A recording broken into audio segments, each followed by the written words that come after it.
Hello everyone, once again welcome to our physics class. Hope you all are fine over there. Children, in the previous session we had completed our chapter gravitation. So with the previous sessions we have completed our part 1 book. Today we are going to start a new chapter, that is the first chapter of part 2, that is your second book, and the chapter name is Mechanical Properties of Solids, chapter 9. Okay, so let's get started with today's session. Solids and their mechanical properties. Mechanical properties of solids describe characteristics such as their strength and resistance to deformation. Deformation means change. It describes about the ability of an object to withstand the stress applied to that object. Objects also resist changing their shape. Okay, so whenever we apply a force on any object, how much does that object resist to that deformation force or that deforming force? Okay, all those things we are going to discuss in this chapter. See, consider this example. Objects such as clay can be easily deformed so that they have less resistance to deformation. But objects like iron don't change their shapes easily. When heated, they change their shapes, which means they have very high resistance to deformation. So this example is very familiar to you. You have already seen clay can be molded to make some earthen pots or like that. So objects such as clay can be easily deformed. So they have less resistance to deformation. But objects like iron don't change their shapes easily. So if we want to change the shape of any iron objects, we need to heat it. When heated, they change their shapes, which means they have very high resistance to deformation. Okay. See, clay can be molded in the shape of an earthen pot. Now we can discuss about some of the mechanical properties of solids. So the first mechanical property is elasticity. Elasticity is a property by virtue of which original shape is regained once the external force is removed. So this means it tells us how much elastic a body is. You can consider the case of a spring as an example. If we stretch a spring, it changes its shape, and when the external force is removed, spring comes back to its original position. Also, you are familiar with another such object, that is rubber band, isn't it? When you stretch the rubber band, it will elongate, and when that stretching force is removed, rubber band comes back to its original position, isn't it? So that property is known as elasticity. So elasticity is a property by virtue of which original shape is regained once the external force is removed. So when the external force applied is removed, the object regains its original shape. Object goes back to its original shape. So this property is elasticity. Okay, so the spring, rubber band, all are examples for elastic objects. Then what is the second property? Plasticity is the second property. So this property means permanent deformation. Permanent deformation means the object never regains its original shape even when the external force is removed. So these types of objects are called as plastics. Okay, so when we apply a force on the object, some change will happen to that object, and that change will be permanent one. On the removal of that external force, object never regains its original shape. Okay. For example, toys, buckets made of plastics. Okay, this is plastic bucket. This is the toy made of plastic. All those are plastic objects. When we bring about any change in this plastic objects, that change will be permanent.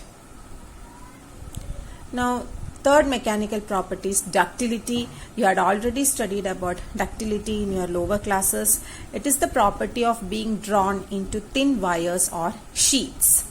That is ductility. Okay, the property by which the solids can be drawn into thin wires or sheets. For example, small chains of gold and silver. A chain made of gold. Okay. Then the fourth mechanical property is strength. So it is the ability to withstand applied stress without failure. Stress means nothing, the force that we are applying. Okay, so strength is the ability to withstand the applied force without any breakage or without any failure. So these are about the mechanical properties of solids. Next we can discuss about the major concept of this chapter, that is stress. So what do you mean by stress? Stress is the restoring force acting per unit area. Whenever we apply an external force on the body to change its shape, there is a restoring force that develops in the body in the opposite direction.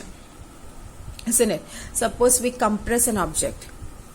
When we compress an object, we are applying a force on that object. Isn't it? So, the object in turn will exert a restoring force within the body in the opposite direction. If we apply a force in the downward direction, object will exert a restoring force in the upward direction, in the opposite direction. And this restoring force developed within the body is known as stress. Okay, so stress is not the applied force. Stress is the restoring force developed when we apply any force on the object. But the magnitude of stress will be equal to the magnitude of the applied force. If we apply a force of 5 Newton on an object, then the object will exert a restoring force, or the object will exert a stress of 5 Newton itself, but in the opposite direction. Okay, so the magnitude of stress will be equal to magnitude of the applied force, but the direction will be opposite to that of applied force. So that's about stress. For example, when we apply an external force to a rubber ball at the same instant of time, some force develops in the ball which acts in the opposite direction. This opposite force which develops in the ball when an external force is applied is known as restoring force. Okay, so both the forces are equal in magnitude but opposite in direction. Now mathematically, how can you express stress? Mathematically, stress is expressed using this equation F by A, where F is the restoring force developed in the body due to the applied force, or this restoring force is equal to the applied force itself, and A is the area. Okay, so stress is force by area. And you had already studied another physical quantity with the same equation, force by area. Do you remember that quantity? That is our pressure. Pressure is also calculated using the same equation, force by area. So the unit of pressure was Pascal or Newton meter square. The unit of stress also will be Newton by meter square or Pascal. Okay, because the expression to find out stress and pressure are same. So stress is calculated using this equation, force per unit area, and this force is equal to the restoring force, and that restoring force is equal in magnitude to the applied force. Okay, and A is the area of cross section. SI unit of stress is Newton per meter square or Pascal, and this is the dimensional formula, ml raised to minus 1 T raised to minus 2. Now there are different types of stress. So mainly there are 3 types of stress. First stress is longitudinal stress. Longitudinal, from the name itself we can frame an idea about that stress. Longitudinal stress is developed when any deformation occurs to the length of that object, isn't it? So longitudinal stress is defined as the restoring force per unit area when the force is applied to the cross-sectional area of the cylindrical body. That means whenever there is a change in the length of that object, a restoring force is developed within that object, then that type of stress is called, or that restoring force developed is known as longitudinal stress. Okay, so here you can see this example. Consider the cylinder. Initial length of the cylinder is L, and A is the area of the cylinder. Now if a heavy box is hanged from one side of the cylinder, what will happen? Yes, the cylinder will be elongated because a force is applied in the downward direction at this end of the cylinder. So the cylinder gets elongated. See the difference in length. So initial length is L and the final length will be L plus delta L. Okay, so that means how much change occurred on the application of this force, delta L change. Same thing is shown in this figure too. Okay, and this figure, I think there is a small correction. It is L plus delta L. On the application of force, what will happen? The length of the cylinder will increase by L plus delta L. Okay. Now, there are two types of longitudinal stress. One is tensile stress and another one is compressive stress. So, what do you mean by tensile stress?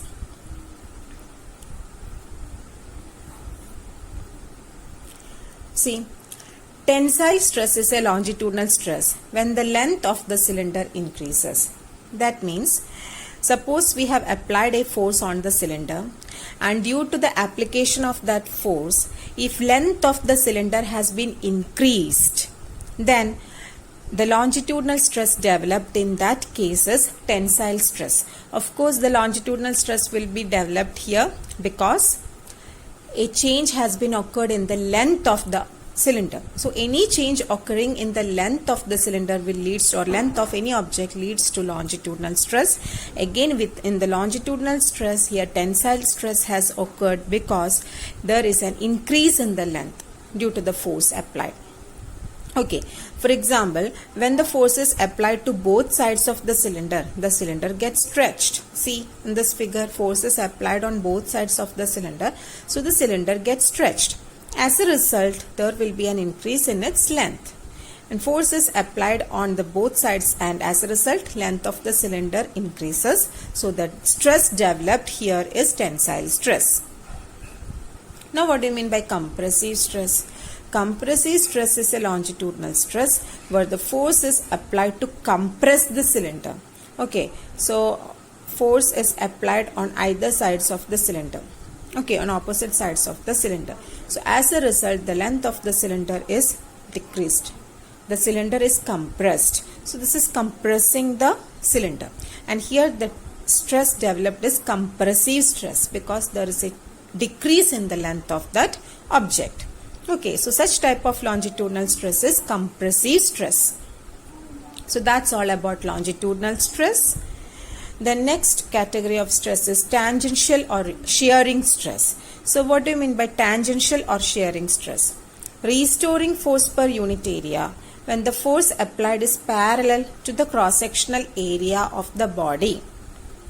That means whenever we apply a force parallel to the area of that body, a stress is developed here, and that type of stress is tangential or shearing stress. And as a result of the applied force, relative displacement occurs between the opposite faces of the body. Okay, so we will discuss with the help of an example, so it will be more clear to you. See, consider this solid or any object like this, and here the lower surface of the object is kept fixed, and a tangential force has been applied parallel to the upper surface. See, the force is applied in this direction, parallel to the upper surface of that object. As a result, there is a slight deformation in the shape of that object, isn't it? So, what happens? There is a relative displacement between two opposite faces of the object, isn't it? What is the relative displacement? Delta x, it's a relative displacement. Okay, initially this face was here at this point.